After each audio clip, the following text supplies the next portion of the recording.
एक छोटा सा मैसेज जिसने मुझे बड़ा सोचने के लिए मजबूर किया कि क्या सर इतने कम समय में हम फर्स्ट ग्रेड या कोई भी कंपटीशन एग्जाम को क्रैक कर सकते हैं। दोस्तों एक बहुत छोटी बात करूंगा, मोटिवेशनल बात आप लोगों के साथ करूंगा। कभी भी समय कम नहीं होता है, समय कभी कम नहीं होता। सिर्फ जो छोटी सोच होती है हमारी, उसकी वजह से हमें कई बार लगता है कि क्या मैं कर पाऊंगा। हमें लगता है कि जो सफल लोग होते हैं वो पता नहीं कहां से निकल के आते हैं, उनकी रणनीति क्या होती होगी, उनका पढ़ने का तरीका क्या होता होगा। सबसे महत्वपूर्ण बात दोस्तों, उनमें एक चीज होती है कि वो लोग आत्मविश्वास से भरपूर होते हैं। उनमें इस बात का जुनून होता है कि मैं कुछ भी कर सकता हूं। और जिस दिन आपके मन में ये फीलिंग्स जाग गई कि मैं कुछ भी कर सकता हूं, उस दिन ऐसा कोई एग्जाम नहीं हो सकता कि आप उस एग्जाम को क्रैक नहीं कर सकें। बहुत छोटी सी बात मैं बताऊंगा आपको। जैसे आपने दिमाग में प्रश्न आया कि क्या 2 महीने की तैयारी, क्या 3 महीने की तैयारी, 4 महीने की तैयारी क्या किसी एग्जाम को क्रैक करने में सफल मददगार हो सकती है। दोस्तों ईमानदारी से यदि 1.5 महीने की तैयारी में भी मेहनत की जाए तो सफलता अर्जित की जा सकती है। जो वक्त गया उसके बारे में आपको सोचना नहीं है। आपके सामने क्या है, बचा क्या है। आपके सामने 50 दिन बचे हैं, 55 दिन बचे हैं। आपको दिमाग इस बात पे लगाना है कि इन 55 दिन में मैं अपना मैक्सिमम कैसे दूं, ताकि मेरे माता पिता की आंखों में जो सपने उन लोगों ने देखे वो सपने सच कैसे हो सकें। सिर्फ वर्तमान पे ध्यान देना है दोस्तों, भविष्य और भूत के बारे में नहीं सोचना। यदि वर्तमान में आपने पूरा ध्यान केंद्रित कर लिया तो भविष्य अपने आप बन जाएगा, और जो भूत की गलतियां हैं वो अपने आप धरती के धरातल के नीचे दबती चली जाएंगी। लेकिन वर्तमान में ध्यान देने का मतलब है पूरे जुनून के साथ ध्यान देना। मेरा सिलेबस ये है, मुझे ये कार्य करना है, दिन में 24 घंटे होते हैं और मैं निश्चित रूप से डेफिनेटली मुझे ये करना है और मैं करूंगा। ये विचार जिस दिन आपके दिमाग में फीड हो गया दोस्तों, आप कुछ भी कर सकते हैं। एक बहुत छोटा सा प्रसंग मैं आपको बताऊंगा। हंगरी के एक सैनिक कैरोली 1938 में अचानक से अभ्यास कर रहे थे और दाएं हाथ जिससे वो पिस्टल चलाते हैं वो दायां हाथ एक हथगोले में नष्ट हो गया। वो भी हमारी तरह डिमोलाइज हो सकते थे। अब क्या करूं, अब क्या करूं, जिस हाथ से मैंने अपनी पूरी जिंदगी भर की तपस्या की है वो हाथ मेरे पास नहीं है। क्या मैं अब ओलंपिक में उतर पाऊंगा? क्या मैं पिस्टल प्रतियोगिता में पिस्टल चला पाऊंगा? वो सुसाइड भी कर सकते थे, वो हिम्मत हार के घर पे बैठ सकते थे, लेकिन उनमें आत्मविश्वास इतना गजब का था कि जो चीज मेरी थी नहीं उसके बारे में मैं क्यों सोचूं, जो वक्त गया उसके बारे में मैं क्यों सोचूं, जो चीज मेरे, जो हाथ मेरे पास नहीं है उसके बारे में मुझे क्यों सोचना है। मुझे सोचना इस बात को लेकर है कि जो मेरे पास है, और मेरे पास क्या है, मेरे पास मेरा बायां हाथ है और मुझे इस बाएं हाथ से वो अभ्यास करना है और उस दुनिया को दिखाना है कि यदि आप चाहें और सोच लें तो कुछ भी संभव है। दोस्तों कैरोली ने बाएं हाथ से लगातार अभ्यास किया। अगली साल ही शूटिंग प्रतियोगिता में उन्होंने सर्वोच्च पदक जीता। लोगों को बिलीव नहीं हो रहा था कि जिस व्यक्ति ने अपनी जिंदगी भर की तपस्या दाएं हाथ से की थी आज वो बाएं हाथ से भी जीत रहा है।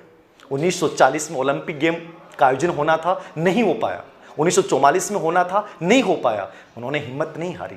1948 और 1952 के 2 ओलंपिक गेम हुए और दोनों में उन्होंने गोल्ड मेडल जीता, उस हाथ से जिस हाथ से उन्होंने कभी अभ्यास नहीं किया। दोस्तों कहने का मतलब यह है, कैरोली का जीवन यह कहता है कि वर्तमान में आपके पास क्या है, केवल उस पे ध्यान केंद्रित कीजिए। आपका भूत क्या था और भविष्य क्या होगा इसके ऊपर आपको सोचने की जरूरत नहीं है।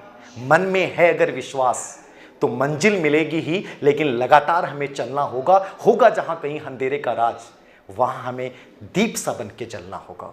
दोस्तों अपने अंदर वो मशाल जला लो, ये रोना रोना बंद करो कि समय कम है, हम कैसे करें, क्या करें। सिर्फ एक चीज दिमाग में रखें, जिस दिन आपने अपने लक्ष्य के प्रति एक जुनूनी भावना के साथ और पूरा ध्यान केंद्रित कर दिया, उस दिन दुनिया की ऐसी कोई ताकत नहीं है जो आपको अपने लक्ष्य से दूर कर सकती है। ये बहुत सारे आप कहते हो ना रिश्ते, दोस्तों रिश्ते कुछ नहीं होते हैं, सब रिश्ते सेल्फिश हैं। मैं हमेशा अपने वीडियोस में बोलता हूं, सिर्फ दिमाग में एक चीज रखें, जिस दिन आप सफल बन गए ना उस दिन ये दुनिया आपके पीछे चलेगी। और यदि सफल नहीं है तो जिन्हें आप अपना समझते हैं ना वो रिश्ते धीरे धीरे आपको एक एक करके छोड़ते चले जाएंगे और उस दिन केवल आप अकेले होंगे। और जिस दिन सफल बन जाएंगे ना, जो रिश्ते आज आपको बहुत अच्छे लगते हैं, जिन रिश्तों के साथ आप समय बिताना चाहते हैं, वो रिश्ते आपके सबके साथ चलेंगे सफलता के पीछे। आज हमारी वैल्यू केवल सक्सेसफुल की है। ये कलयुग है दोस्तों, अपने लिए सेल्फिश बनी और ध्यान केंद्रित कीजिए टाइगर वुड्स की तरह। टाइगर वुड्स को जानते हैं?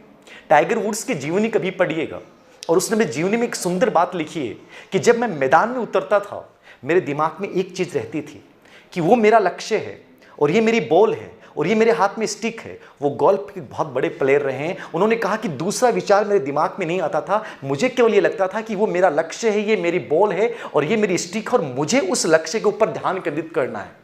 और उन्होंने आज तक जितने भी गेम्स खेले, लगभग उनकी जो बॉल है वो लक्ष्य तक सीधी जाती थी, क्योंकि उनके दिमाग में, मन और मस्तिष्क में केवल एक पॉजिटिव विचार था कि मैं जीत रहा हूँ, मेरी बॉल लक्ष्य की ओर जा रही है। और जिस दिन आप भी अपने दिमाग में सकारात्मक विचार के साथ उतर जाएंगे कि जो मैं पढ़ रहा हूँ, जिस लक्ष्य की ओर जा रहा हूँ, वहाँ मैं सफल हो रहा हूँ, अपने प्रति एक सकारात्मक विचार के साथ मैदान में उतरिए, आप कभी आउट नहीं हो सकते। युद्ध दोस्तों कभी भी समय से नहीं जीता जाता है। युद्ध की सफलता रणनीति पर निर्भर हुई है। हमने बहुत सारे युद्ध देखे हैं। बाबर और राणा सांगा का युद्ध हमने देखा है। राणा सांगा के पास सेना बड़ी थी, ठीक है, वीर बड़े थे, लेकिन बाबर के पास जो सबसे बड़ी चीज़ आपने देखी कि बाबर ने राणा सांगा को क्यों हराया, उसमें सबसे बड़ा था कि अभियान से पहले उसने सैनिकों में जो जोश भरा था, वो जोश और जुनून उन सैनिकों में इतना बड़ा बन के उभरा कि उन लोगों को लगा कि हमें केवल जीतना है और वो जीत गए। युद्ध की सफलता हो, परीक्षा की सफलता हो, जिंदगी की सफलता हो, एक ही बात के ऊपर निर्भर करती है कि आप कितने आत्मविश्वास, कितने जुनून के साथ उस परीक्षा की ओर और उस लक्ष्य की ओर देख रहे हैं। यदि ये विश्वास आपने अपने अंदर पैदा कर लिया तो निश्चित रूप से आप सफल होंगे। बस इन्हीं शब्दों के साथ मैं 3 लाइनें आपको बोलूँगा कि जिंदगी में इन 3 वर्ड्स को अपने जीवन का आधार बना लो। सर्वदा, सर्वत्र और सर्ववस्तेषु। हर जगह पढ़ना है, हर समय पढ़ना है और हर परिस्थिति में पढ़ना है। और ये तीनों वर्ड्स को आपने अपने जीवन का आधार बना लिया, निश्चित रूप से मान के चलिएगा आप कभी हार नहीं सकते। धन्यवाद दोस्तों। हिम्मत कभी टूटने मत देना। बस केवल दिमाग में रखें कि ये परीक्षा मेरा बेस्ट मुझे देना है, मैक्सिमम मुझे देना है और मैं इसमें सफल होने वाला हूं, चाहे कितना ही कम समय क्यों नहीं हो। आज तक मैंने क्या पढ़ा है उससे ज़्यादा महत्वपूर्ण है कि आने वाले 2 महीनों में, 1.5 महीने में मैं कुछ ऐसा करके जाऊंगा कि मेरी इस सफलता की कहानी पर मेरे से लोग ऑटोग्राफ मांगेंगे और मेरी मम्मी पापा की आंखों में वो खुशी के आंसू में एक बार जरूर लाऊंगा। धन्यवाद।